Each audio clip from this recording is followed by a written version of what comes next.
I want to wish you all a happy Thanksgiving. I'm thankful for this country, the United States of America. We're not perfect, but we have a lot to be thankful for.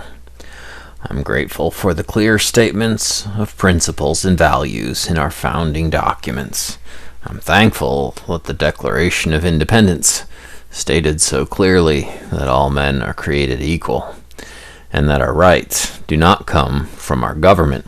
Instead, they limit what our government can do. Throughout American history, we have struggled to live up to these ideals, but we keep trying.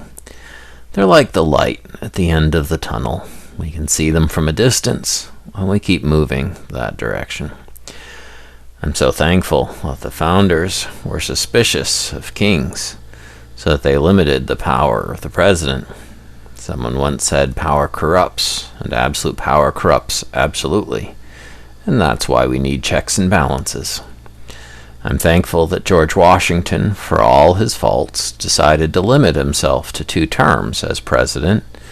That set a pattern that all subsequent presidents have followed except one. And after FDR had 4 terms, then the 2-term limit was given teeth in a constitutional amendment. Speaking of constitutional amendments, I'm so grateful for our Bill of Rights. Freedom of speech is essential to any government of the people, by the people, for the people. If the people cannot disagree, how can they figure out what the best option is? Freedom to practice any religion, or none, as you choose, is just necessary for civil society. Otherwise, you have religious wars, bad laws, and bad religion. Freedom of the press to publish accurate criticisms of the government is necessary for the citizens to be informed.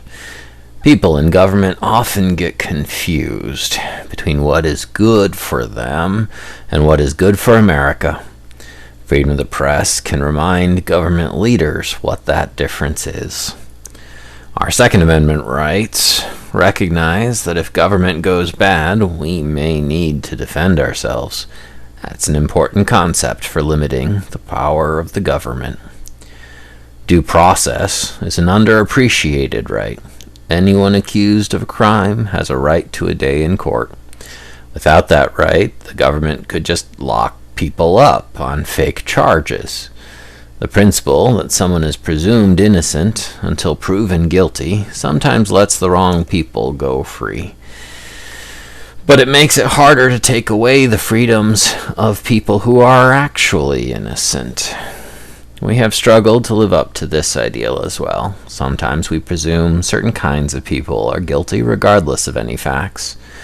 But almost all Americans agree that our criminal justice system needs to be impartial and fair.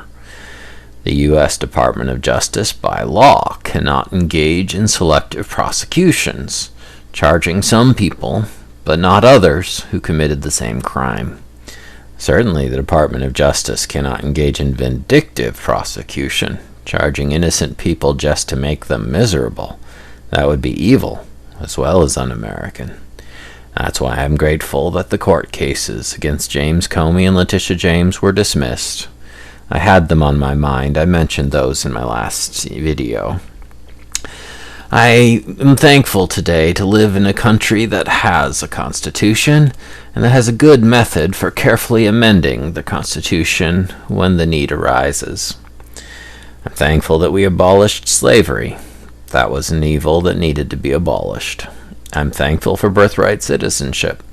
That recognizes that citizenship is not granted by the government, but by birth. Without birthright citizenship, the government could deny anyone's rights by removing their citizenship.